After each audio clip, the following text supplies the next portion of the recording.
ඉතින් යාළුවනේ උඩ යන අය පහළ යන අය ඔහොම පොඩ්ඩක් නවතින්නකෝ.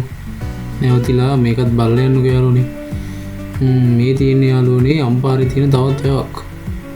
මේ වැවේ නම තමයි වැව්සිටිගම.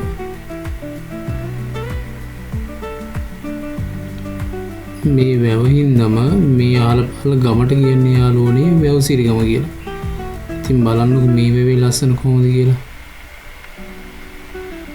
වයිනේ ඇදලා තියෙනවා යාළුවනේ කුඹුක් ගස් ටික. මේ කුඹුක් ගස් ටිකත් එක්ක වැව පට්ට ලස්සනයි. අපි බයික් යන ගමන් තමයි යාළුවනේ මේ වීඩියෝ එක ගත්තේ. ඔයාලා බලලා ඉන්නකෝ ඉතින්. මේ යන පාරේ එහා පැත්තේ තියෙන යාළුවනේ කුඹුරියාය වීඩියෝ එකත් ඉස්සරහට පේනවා. අපි බයික් එක නතර කරලා වීඩියෝ ටිකක් ගත්තා.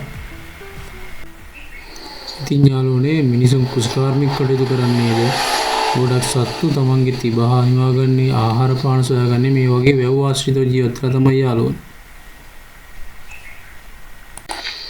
ඒ ළඟට කිට්ටු වෙලා ඕගොල්ලෝ වෙනුවෙන් තවත් රූම් රාවුඩ් එකක් මම ගත්තා යාළුවනේ. ඉතින් ඒ ටිකත් බලලා ඉන්නු. දැන් ඉතින් වීල් කාලගුණේ ඉඳ යාළුවනේ වැව් ගොඩක් හිඳලා තියෙන යටට.